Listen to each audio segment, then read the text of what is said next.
السلام علیکم ورحمۃ اللہ وبرکاتہ۔ الحمد للہ رب العالمین والصلاة والسلام علی اشرف الانبیاء والمرسلین وعلی آلہ واصحابہ اجمعین، اما بعد فاعوذ باللہ السمیع العلیم من الشیطان الرجیم من حمزه ونفخه ونفسه۔ قال الله سبحانه وتعالى اعط الحکمة من یشاء ومن یعط الحکمة فقد اوتی خیرا کثیرا وما یذکر الا اولو الالباب وما انفقتم من نفقة او نذرتم من نذر فإن الله يعلمه وما للظالمين من انصار۔ عزیز طلباء و طالبات، آج کا ہمارا لیکچر سورہ البقرہ کی 2 آیات، آیت نمبر 269 اور 270، 269 اور 270 پر مشتمل ہے۔ تو آئیے حسب سابق ہم سب سے پہلے ان آیات کا باری باری لفظی ترجمہ اور پھر اس کے ساتھ ساتھ بامحاورہ ترجمہ سیکھتے ہیں، پھر اس کا کچھ مفہوم۔ اللہ سبحانہ و تعالیٰ نے فرمایا یعطی الحکمۃ من یشاء، وہ دیتا ہے، یعطی وہ دیتا ہے، الحکمۃ حکمت، من یشاء جسے وہ چاہتا ہے، ومن اور جو، یعطا نوازا جائے، جس کو عطا کر دی جائے، دے دی جائے، الحکمت حکمت سے، فقد تو یقیناً اوتیا وہ نوازا گیا، اس کو عطا کر دیا گیا، خیراً کثیرا بہت بڑی خیر سے، وما اور نہیں، یذکروا نصیحت قبول کرتے، یذکروا نصیحت قبول کرتے، الا مگر، اولو الالباب عقلوں والے۔ اب اس کا بامحاورہ ترجمہ سنیے۔ اللہ تعالیٰ فرماتے ہیں یعطی الحکمۃ من یشاء ومن یعط الحکمۃ فقد اوتی خیرا کثیرا وما یذکر الا اولو الالباب، وہ جسے چاہتا ہے حکمت اور دانائی سے نوازتا ہے، اور جسے نوازا گیا حکمت اور دانائی سے تو یقیناً وہ نوازا گیا بہت بڑی خیر سے، اور نصیحت قبول نہیں کرتے مگر عقلوں والے۔ اب ذرا اس آیت مبارکہ کے ان الفاظ پر غور کیجئے جو اکثر ہم اردو زبان میں سنتے ہیں۔ دیکھیں، الحکمت، حکمہ کا لفظ سنتے ہیں، حکیم، حکمت، حکیم الامت علامہ محمد اقبال، اس طرح یشاء، ماشاء اللہ، مشیت الہی، یہ بار بار استعمال ہو رہے ہیں یہ الفاظ۔ آپ پیچھے متعدد آیات میں بھی ان الفاظ کو سن چکے ہیں، پڑھ چکے ہیں۔ اسی طرح خیراً، خیر و برکت، خیر و عافیت، کثیراً کثرت، اکثر، کثیر، یذکر ذکر، اذکار، مذاکرہ، اولو العزم، اولو العلم، نظرتم، نظر ماننا، نظر و نیاز، جس طرح کہ آگے ہم اس آیت کو پڑھتے ہیں۔ اگلی آیت، وما انفقتم من نفقۃ او نذرتم من نذر، وما اور جو، انفقتم تم خرچ کرو، من نفقۃ کوئی خرچ، او یا نذرتم تم نظر مانو، من نذر کوئی نظر، فإن اللہ تو بے شک اللہ تعالیٰ، یعلمہ تو جانتا ہے اسے، وما اور نہیں، للظالمین ظالموں کے لیے، من انصار کوئی مدد کرنے والے۔ اب اس آیت مبارکہ کا بامحاورہ ترجمہ سنیے۔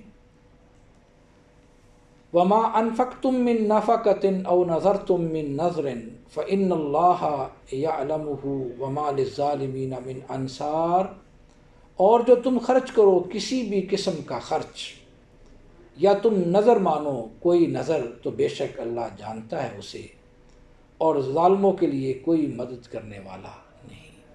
اب اس آیت مبارکہ کے وہ الفاظ جو ہماری اردو زبان میں مستعمل ہیں، ان میں سے اگر آپ دیکھیں نظر ماننا، نظر و نیاز، اس طرح للظالمین، ظلم، ظالم، مظلوم، انصار یہ نصرت سے ہے، ناصر مدد کرنے والا، منصور جس کی مدد کی گئی، انصار، الصدقات صدقہ و خیرات، یہ دیکھیں یہ وہی الفاظ ہیں جو اکثر ہم اپنی اردو زبان میں آلریڈی سنتے ہیں، پڑھتے ہیں۔ تو اگر ہم غور کریں، توجہ کریں جو اللہ تعالیٰ نے یہاں بیان فرمایا ہے، اور انسان کو ایک بہت بڑی نعمت یاد دلائی ہے، اور وہ نعمت الحکمہ کی ہے۔ سب سے پہلی بات جو ہے وہ سمجھنے والی وہ یہ ہے کہ الحکمہ سے کیا مراد ہے، الحکمہ کسے کہتے ہیں؟ الحکمہ سے مراد دین کا صحیح فہم ہے، اور علم و فقہ میں صحیح بصیرت حاصل کرنے کو الحکمہ کہتے ہیں۔ رسول اکرم جناب محمد کریم رؤوف الرحیم علیہ الصلاۃ والسلام کی احادیث مبارکہ کو بھی حکمت کہا جاتا ہے۔ وَيُزَكِّيهِمْ وَيُعَلِّمُهُمُ الْكِتَابَ وَالْحِكْمَةَ، کتاب سے مراد قرآن مجید اللہ تعالیٰ کا کلام ہے، اور الحکمہ سے مراد رسول گرامی صلی اللہ علیہ وآلہ وسلم کے فرامین ہیں، آپ کی احادیث قولیہ ہیں، آپ کی احادیث فعلیہ ہیں، آپ کی تقاریر ہیں۔ ان سب کے اوپر آپ کی جو صفات ہیں، جو آپ کے وصف ہیں، ان کے لیے بھی الحکمہ کا لفظ استعمال کیا جاتا ہے۔ رسول اکرم صلی اللہ علیہ وآلہ وسلم کا فرمان ہے، اس بات کو آپ پیش نظر رکھیں کہ رشک دو خوبیوں کے سوا کسی پر جائز نہیں ہے۔ اگر کسی انسان کے اندر دو خوبیاں پائی جاتی ہیں، آپ اس پر رشک کر سکتے ہیں۔ ایک وہ شخص جس کو اللہ تعالیٰ نے مال دیا اور رزق عطا کیا، وہ اسے اللہ کے راستے میں خرچ کرتا ہے، اللہ کی رضا حاصل کرنے کے لیے وہ اپنا مال اللہ کے راستے کے اندر لوٹا دیتا ہے۔ دوسرا وہ آدمی جسے اللہ سبحانہ و تعالیٰ نے حکمت دی، وہ اس کے مطابق فیصلے کرتا ہے اور دوسروں کو اس دانائی کی، اس حکمت کی تعلیم دیتا ہے۔ صحیح بخاری کی حدیث نمبر 73 ہے، کتاب العلم میں موجود ہے۔ اللہ کے رسول صلی اللہ علیہ وسلم نے فرمایا، ان دو آدمی کے اوپر رشک کیا جا سکتا ہے، اس کے علاوہ کسی اور کے اوپر رشک نہیں کیا جا سکتا۔ تو جس کسی انسان کو اللہ تعالیٰ یہ دو چیزیں دے دیں، اس کے اوپر اللہ تعالیٰ کی بڑی عنایت ہوتی ہے۔ اور کئی ایک احادیث ہیں، رسول اکرم صلی اللہ علیہ وسلم نے فرمایا، میں یرید اللہ بہ خیر یفقہہ فی الدین، جس کے ساتھ اللہ تعالیٰ بلائی کا ارادہ کرتے ہیں، اس کو اپنے دین کی سمجھ عطا کر دیتے ہیں۔ تو اس لیے ہر مسلمان پر بالخصوص اتنا جاننا ضروری ہے، فرض ہے، کہ جس کے ساتھ وہ اللہ تعالیٰ کی احسن طریقے کے ساتھ پہچان کر سکے، اللہ تعالیٰ کی عبادت کر سکے، اور اپنے معاملات کو درست کر سکے، ایک دوسرے انسان کی جو مقام اور مرتبہ ہے اس کو پہچان سکے۔ حقوق العباد کی تعلیم بالخصوص اس کے اندر شامل ہے، کیونکہ رسول کریم صلی اللہ علیہ وسلم نے جہاں ہمیں حقوق اللہ سمجھائے ہیں، اس کے ساتھ ساتھ ہمیں حقوق العباد بھی سمجھائے ہیں۔ تو آج کے طالب علم کی یہ بنیادی ذمہ داری بنتی ہے کہ جہاں وہ نیچرل سائنسز کا علم حاصل کرتا ہے، قرآن مجید نے اس کی دعوت دی ہے، میتھمیٹکس پڑھتا ہے، فلکیات پڑھتا ہے، فزکس پڑھتا ہے، کیمیا پڑھتا ہے، اسی طرح دیگر علوم پڑھتا ہے، قانون پڑھتا ہے، اس کے ساتھ ساتھ اس کی بنیادی ذمہ داری یہ بھی بنتی ہے کہ وہ کتاب و حکمت کی تعلیم بھی حاصل کرے، اور پھر اس تعلیم کی بنیاد پر دیگر افراد کی، معاشرے کے اندر رہنے والے لوگوں کی اصلاح کرے، اور ان کو ایک اچھا مسلمان اور ایک اچھا شہری بنائے۔ یہ بنیادی ذمہ داری ہے۔ اور البابن، یہ بھی جمع ہے لبن کی، یہ صاف ستھری عقل کو کہتے ہیں، پاکیزہ عقل کو کہا جاتا ہے۔ یہ بات بھی ہمارے پیش نظر رہے کہ ہر جو عقل ہے اس کو لبن نہیں کہا جا سکتا، پاکیزہ عقل کو لبن کہا جا سکتا ہے۔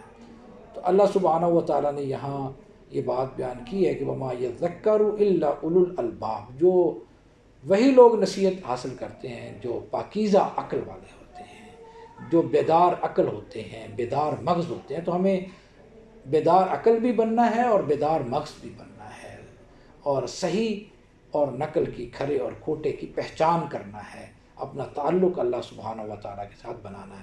اس کے بعد اللہ تعالیٰ نے یہاں نظر کا ذکر کیا ہے۔ نظر کا معنی ہے اپنے اوپر وہ چیز فرض کر لینا جو فرض نہیں تھی۔ اس کی دو قسمیں ہیں، ایک نظر مطلق ہے، دوسری نظر معلق ہے۔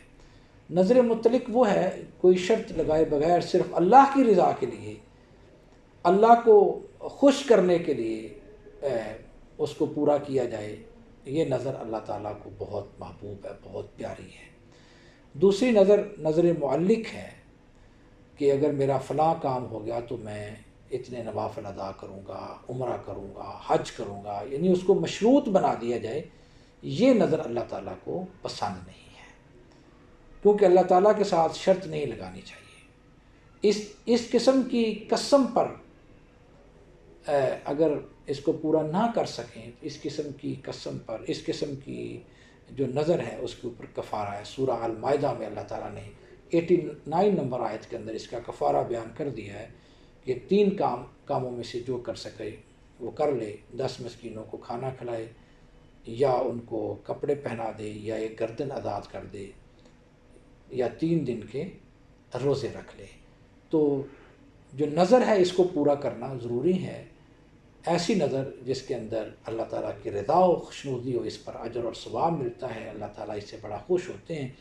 اور مشروط نظر جو ہے ایسی نظر سے بچنا چاہیے اور ایسی نظر نہیں ماننی چاہیے۔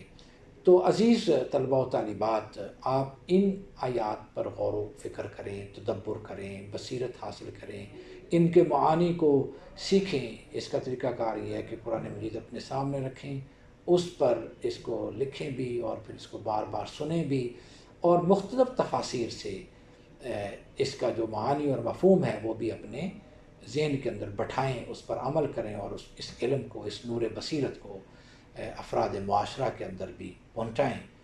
اللہ تعالیٰ میرا اور آپ کا حامی و ناصر ہو۔ وآخر دعوانا ان الحمد للہ رب العالمین۔